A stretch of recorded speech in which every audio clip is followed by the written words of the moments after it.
Continuando aqui com as políticas de segurança, temos também aí os famosos backups, que eu até já citei aqui mais cedo. Nós conhecemos como as cópias de segurança.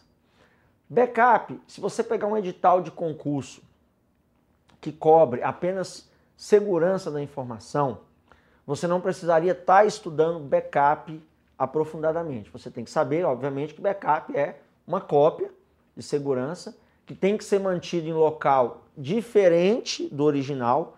Então eu não posso criar um backup dos dados do meu computador e manter o backup dentro do meu computador. Isso é uma coisa totalmente inútil, porque se roubarem o meu computador, o meu backup vai junto.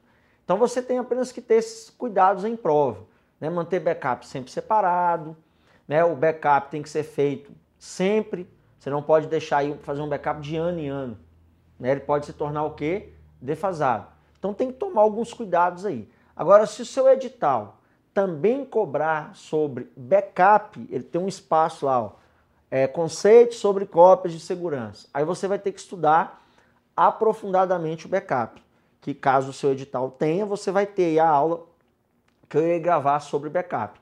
Mas eu já adianto, o que nós iríamos estudar aí quando for aprofundar backup? Ó. Você tem tipos e formas de backup. Formas, nós temos as formas fria e a forma quente, que eu vou detalhar isso aí na aula específica de backup.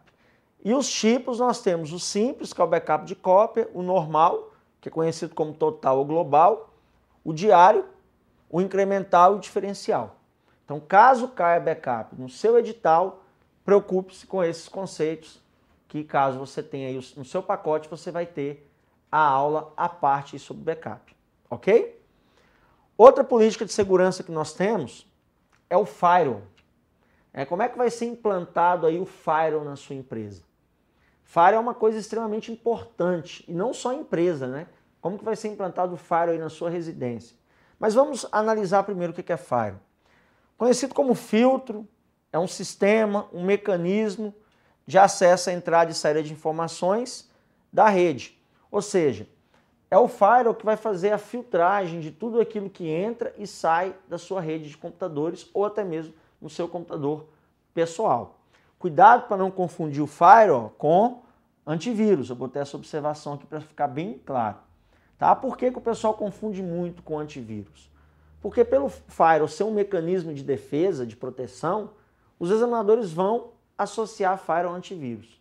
Mas vamos aí diferenciar um pouco o firewall sobre o antivírus. Pode observar que eu tenho um desenho aqui de uma rede, ó. Tá vendo? Eu tenho uma rede de computadores. Então isso aqui é uma rede local, conhecida como LAN. E aqui eu tenho o quê? A internet, a nuvem. E pode observar que o firewall, ele vai entrar aqui, ó. Ele está entre a rede interna e entre a internet. Deixa eu dar aí algumas dicas aí para você poder não confundir essa barreira de proteção com o antivírus. Por exemplo, vamos supor que na escola que você estude, tem aí um porteiro. Esse porteiro é responsável em cobrar de você o contrato ou a carteirinha para você entrar, né, na escola. Você pode chamar esse porteiro aí de firewall, pode colocar o apelido nele de firewall sem qualquer problema. Por quê? Porque a escola implantou uma política de segurança, uma filtragem na escola. Só vai entrar mediante contrato ou carteirinha, ok? Esse cara chama-se firewall. Aí vamos supor que com todos esses acontecimentos que estão ocorrendo nos Estados Unidos, aqui no Brasil, né, há indícios aí que alguém possa estar indo armado para a escola, para fazer alguma coisa de errado aí na escola. Então o que vai acontecer? A escola, para se prevenir de algum tipo de tragédia ou problema, resolva contratar uma outra ou outras pessoas para ficarem na porta da sala de aula revistando cada aluno que entrar na escola. Então olha só o meu raciocínio. Então você agora, a partir de amanhã, vai começar a ter essa política de segurança. Então quando você chegar amanhã, entrar na escola, quem que vai te bloquear primeiro? Não é o firewall? Ele vai te pedir o quê? A carteirinha e o contrato. Você vai mostrar para ele e vai entrar. Não é assim? Ok. Aí vamos supor que chega uma pessoa armada na escola. quem que vai barrar ela primeiro? Também não é o firewall? Sim, ou seja, ele vai filtrar. Cadê a carteirinha? A pessoa mostra a carteirinha, o firewall libera. Boa aula. Só que a hora que essa pessoa chegar na porta da sala de aula, uma outra pessoa vai barrar ela e vai revistá-la. E vai achar o que nela? O revólver. Essa pessoa que revistou já posso chamar de quê? De antivírus. Então, viu a diferença do firewall para o antivírus? O firewall não teria capacidade de identificar se o que está entrando na sua rede possui vírus. Isso aí já é função do antivírus. Mas cuidado, cuidado que eu vou abrir uma observação. O firewall pode pegar vírus? Pode. Agora, como professor, se você falou que ele não identifica, pode na seguinte hipótese. Para entrar e sair dados da sua máquina, os dados entram e saem pelas portas, que nós até tivemos uma ideia geral aí na aula de internet quando nós falamos de protocolo. Cada protocolo tem uma porta no seu computador. Existe, por exemplo, a porta 80, que é a porta do HTTP, existe a porta 110, existe a porta 21, que é, por exemplo, a porta do FTP, e por aí vai. Você tem N portas onde os protocolos trabalham com a entrada e saída de dados. Então vamos supor que eu implante um firewall na porta HTTP e nessa porta tem como eu fazer uma política de filtragem da seguinte maneira. Por exemplo, não quero que passe pacotes, lembra dos pacotes na aula de internet? As informações viajam por pacotes? Então, eu não quero que entrem pacotes, tá, na minha porta 80 acima de 15 kilobytes de tamanho. Então eu impus um filtro. Caso um desses pacotes acima de 15 kilobytes forem passar pelo firewall, ele vai o quê? Destruir. Por quê? Porque eu impus essa política para não deixar passar pacotes acima de 15 kilobytes.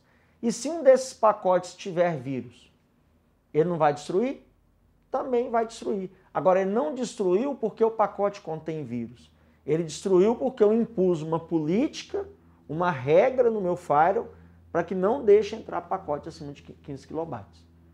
Então, se cair na prova, a ideia é que o firewall possa proteger o sistema contra arquivos maliciosos, vírus, a questão estaria certa. Agora, falar que o firewall pega o vírus na máquina e elimina o vírus, não.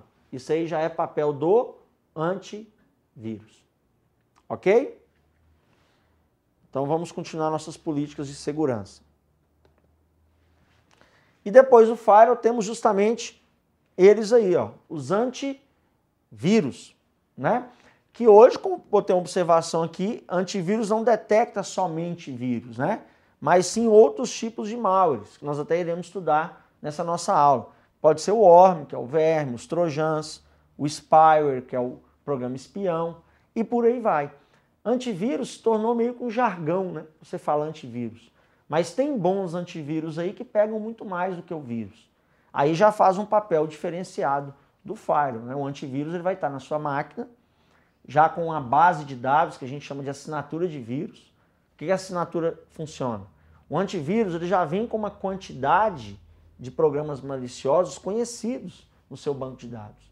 Então, se algum tipo de programa malicioso entrar na sua máquina e o antivírus já conhecer esse programa malicioso, ele vai pegar, ele vai identificar. Então, muito cuidado com isso, porque tem gente que instala qualquer antivírus na máquina e acha que está tranquilo, e não é assim. O antivírus ele só vai identificar algum tipo de malware se na base de dados dele tiver aquele malware já conhecido. É aí que entra você adotar um bom antivírus, de preferência antivírus às vezes até pago, né? Você tem aí, são bons, são melhores do que aqueles que nós pegamos aí, geralmente gratuitamente na internet. Observar a quantidade de atualizações que ele tem, porque quanto mais se atualiza o antivírus, melhor está sendo a alimentação do banco de dados dele. Você está alimentando o banco de dados com maior frequência. Aí você tem que ver o poder do antivírus em limpar o arquivo, ou seja, vacinar o arquivo, né, tirar o vírus do arquivo. O poder do antivírus de colocar o arquivo na quarentena. O que é colocar um arquivo na quarentena? É simplesmente quando não existir a vacina, ele sabe que o arquivo está contaminado. mas ele não consegue tirar o vírus daquele arquivo. E você também não pode perder o arquivo, então ele não vai apagar o arquivo. Então o que o antivírus faz? Isola ele, nós chamamos de quarentena. Esse vírus vai ficar, esse arquivo com o vírus fica isolado até que a empresa consiga construir uma vacina para limpar esse vírus. Aí quando tem essa vacina, o antivírus limpa e o arquivo fica aí pronto para ser novamente usado no seu computador. Né? Procurar os antivírus que têm capacidade aí, que nós chamamos aí de heurística, né? O que seria aí a capacidade de heurística? Heurística é para poder aí identificar aí novas atividades de vírus, né? Porque como é que um antivírus às vezes sabe que aquele código é um vírus? Né? Como é que ele vai descobrir se não tem no banco de dados? É usando o que nós chamamos de heurística, que é uma análise comportamental do arquivo. Se o arquivo está se comportando de uma maneira diferente do que era para se comportar, a heurística pode entrar em ação e o antivírus pode alertar para você que aquilo pode ser um vírus. Exemplo aí, quando você vai instalar um joguinho, pelo fato do arquivo ser executável, tem antivírus que bloqueia. Por quê? Porque pode ser que seja um vírus, não necessariamente é. Então tudo isso tem que ser olhado na política de segurança quando for adquirir aí uma boa proteção. Mas apenas para efeito de concurso, não confunda antivírus com firewall. Mas professor, não existem antivírus que vêm com firewall? Sim, existem sim. Tá? Já vem um pacote aí completo com a proteção mais eficiente. Mas eu não posso dizer que são idênticos, são sinônimos. Ok? Então vamos fazer aí as questões sobre essas políticas iniciais de segurança.